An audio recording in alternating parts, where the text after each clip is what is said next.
welcome to SVG-TV News for Thursday, May 15, 2025. I am Rochelle Batiste with the details. Executive Director of Invest SVG Glenn Beach announced last evening during a diaspora meeting in Washington, D.C. that the Holiday Inn Express in St. Vincent and the Grenadines is officially up for sale. He noted that this property is just one of several promising investment opportunities currently available in the country. Beach was speaking as part of the Home is Where the Heart Is Diaspora Outreach and Investment Forum, which seeks to connect Vincentians living abroad with business prospects back home.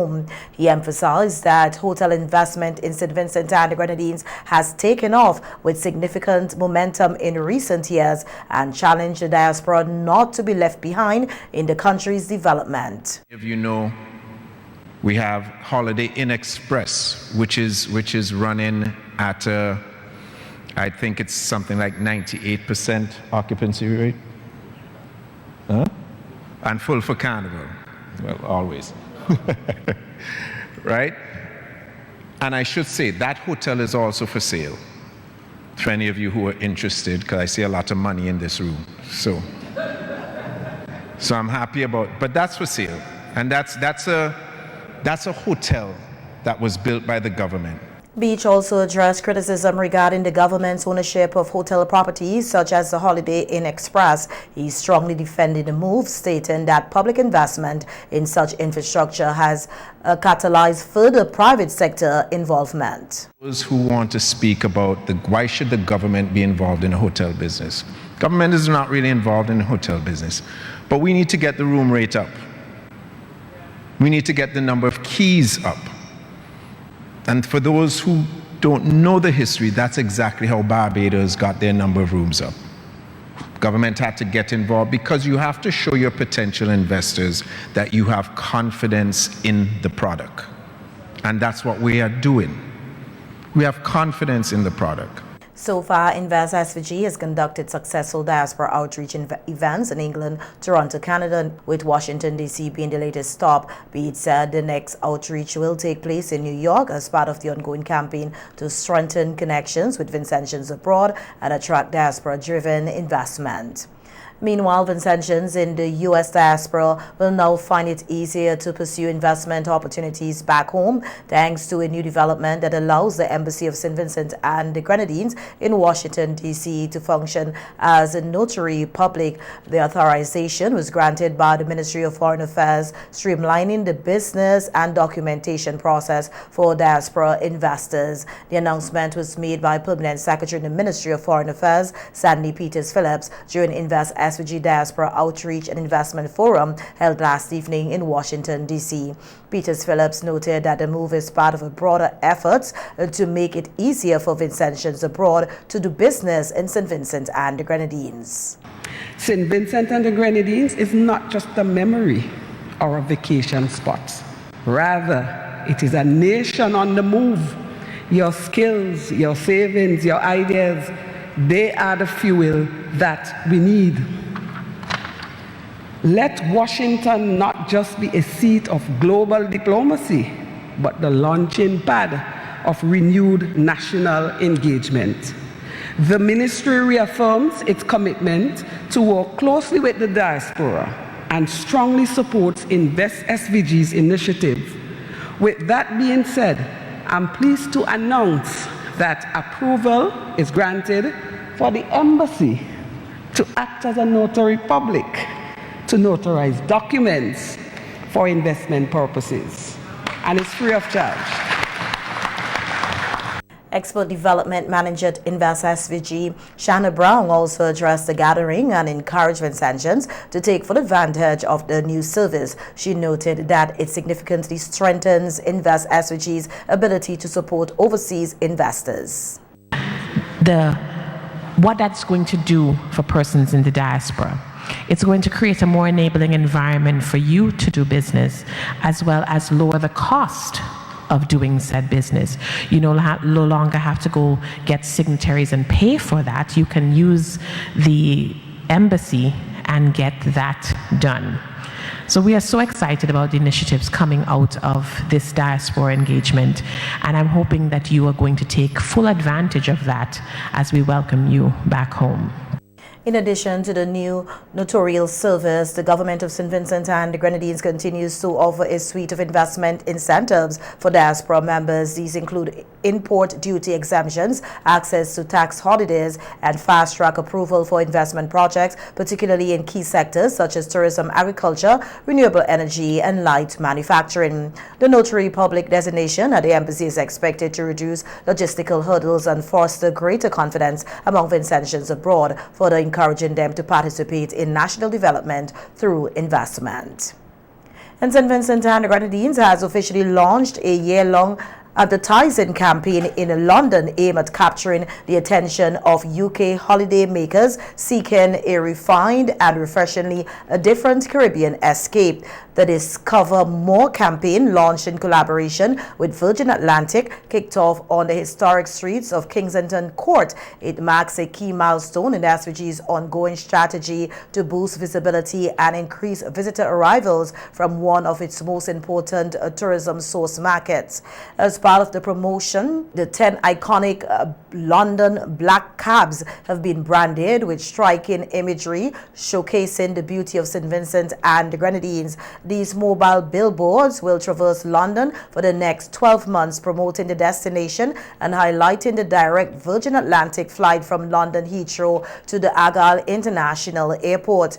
According to a news release from the SVG Tourism Authority, the campaign also supports travel bookings via Virgin Atlantic Holidays, which currently features 6 St. Vincent and Grenadines properties, namely the St. Vincent's Sandals, the Beckway Beach Hotel, Blue Lagoon Hotel, Marina, Young Island Resort, the Lyman Beckway, and Beckway Plantation Hotel. These listings allow UK consumers to conveniently browse and book accommodation in SVG through a trusted platform. SVG's Minister of Tourism, Civil Aviation, Sustainable Development and Culture, Carlos James, hailed the campaign as a sign of the country's growing prominence in the global tourism market. The launch coincides with SVG's inclusion in Virgin Atlantic's May 2025 Caribbean Digital Campaign on Sky Scanner. It also follows a record-breaking year for the country's tourism sector. In 2024, SVG welcomed just over 100,000 stay-over visitors, the highest in the country's history. This represents a 22.5% increase over 2019 figures and a 25.6% year-on-year growth. UK arrivals significantly surged by 26.7%, highlighting the importance of continued visibility in the British market, according to the SVG Tourism Authority. And while in the UK, Minister James also met with Paul Ludlow, President of Carnival Cruise Lines UK and P&R Cruises, along with senior cruise executives at Carnival UK Southampton headquarters. Minister James noted that Carnival Cruise Line and P&R Cruises together hold the largest market share among UK-based cruise operators, and that forging stronger strategic partnerships with these cruise lines will be key to increasing cruise tourism arrivals to our shores. In other local news now, we hear that the bypass bridge in Argyle, located close to the sea, has been officially ordered closed as of today, May 15, 2025. This announcement was made by Deputy Prime Minister and Minister of Transport and Works Montgomery Daniel during his appearance on NBC Radio yesterday. Minister Daniel explained that a decision was made following mounting public concerns about the structural integrity of the bridge, which has been showing signs of significant deterioration. He noted that the condition of the bridge poses a serious risk to both drivers and pedestrians. He added that funding has been allocated in the 2025 national budget for the necessary repairs and rehabilitation of the structure, and work will begin in the coming weeks. Because of the position of the bridge that is on the eastern coast, where the sea blast is highest on that side of the country. Of course, the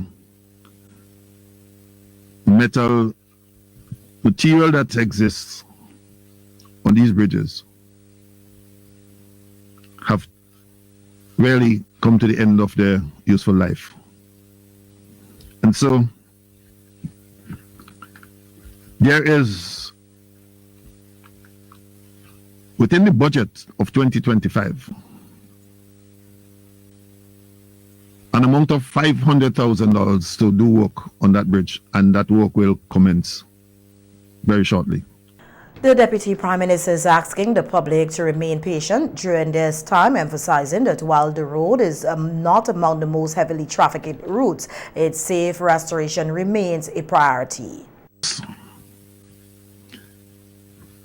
Though the traffic use on this bridge is really not a heavy one, as you know, the main road takes most of the traffic there, and unless you're going on the Waraku area, you would use that bridge to take you across. But it is important for the safety of the road users, because one would always want to prevent any hazard, on the roads. He also encouraged commuters to use alternative routes and reassured residents on the windward side of the island that every effort will be made to complete the project efficiently. We hear that the Royal St. Vincent and the Grenadines Police Force, the SVG-TV, is investigating the circumstances surrounding a fatal wounding incident that occurred in Glen about 11:30 p.m. on Wednesday, May 14, 2025. The SVG-TV cell's preliminary reports indicate that Ronaldo Adams, a 21-year-old resident of Glen, sustained several sharp wounds about his body following an altercation in the vicinity of a barber shop. He was later taken to the Milton Keto Memorial Hospital by individuals at the scene, where he succumbed to his injuries.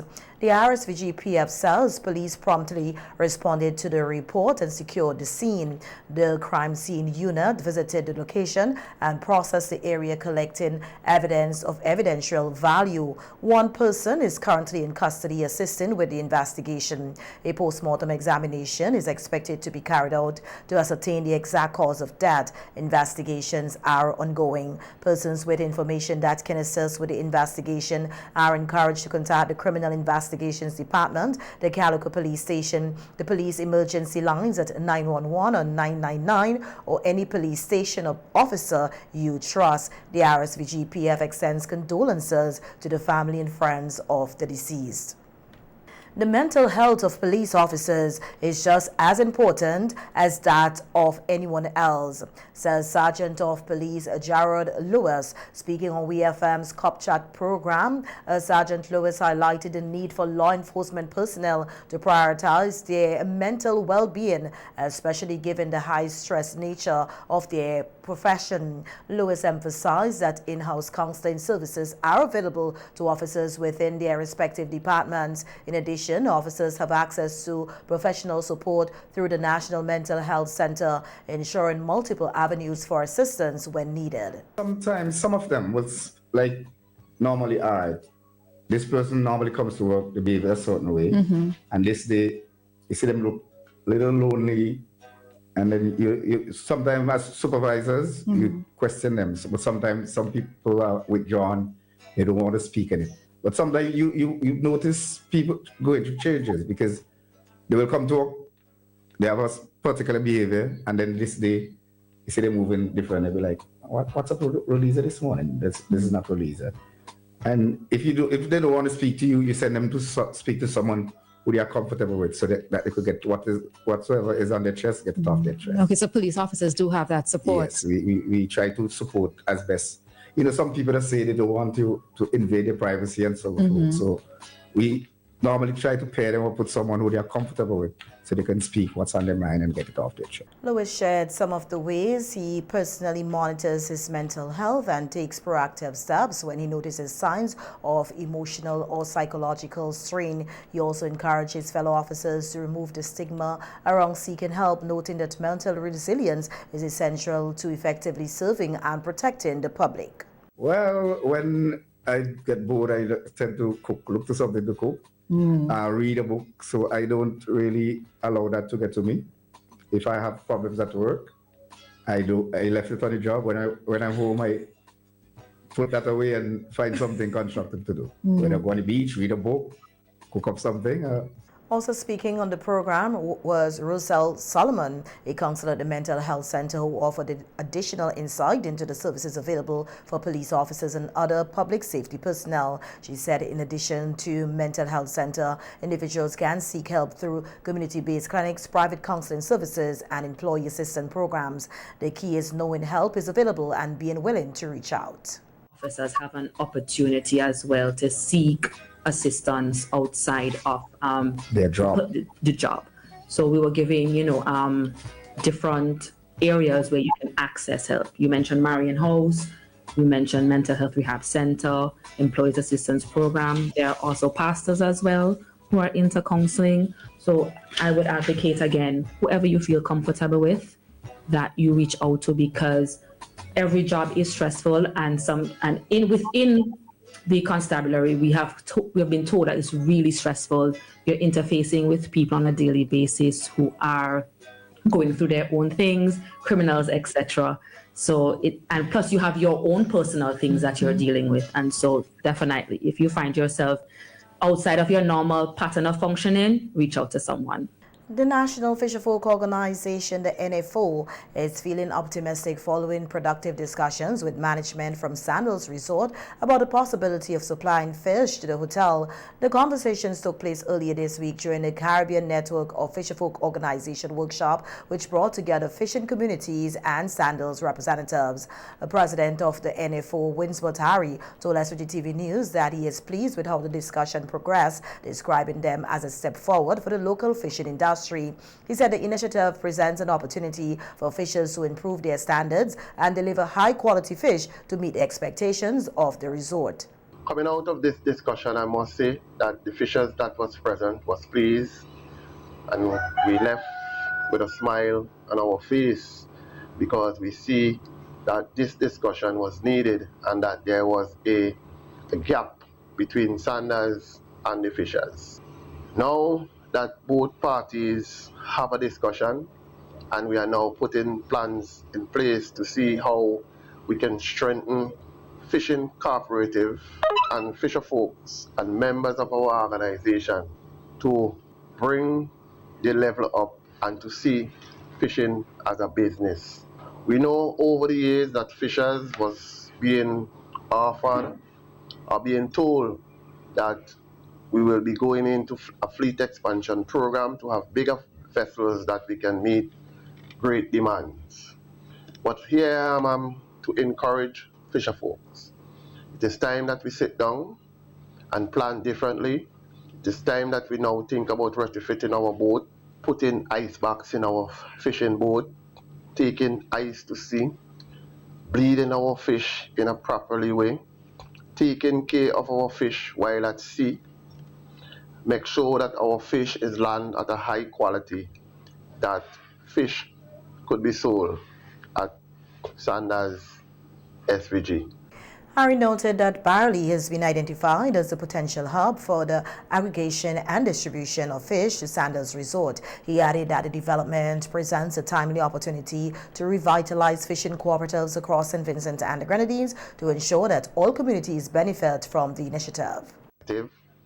And what we would like to see is now that most of the cooperatives, when we come together through the National Fisher Folks, then we can now strengthen the Barley Fishing Cooperative to be one of, has been highlighted in the discussion as our main hub for purchasing of fish and selling it to Sandals Beach Hotel. I'm very pleased that the fisher folks who are there participate. Everyone share their ideas, share their knowledge.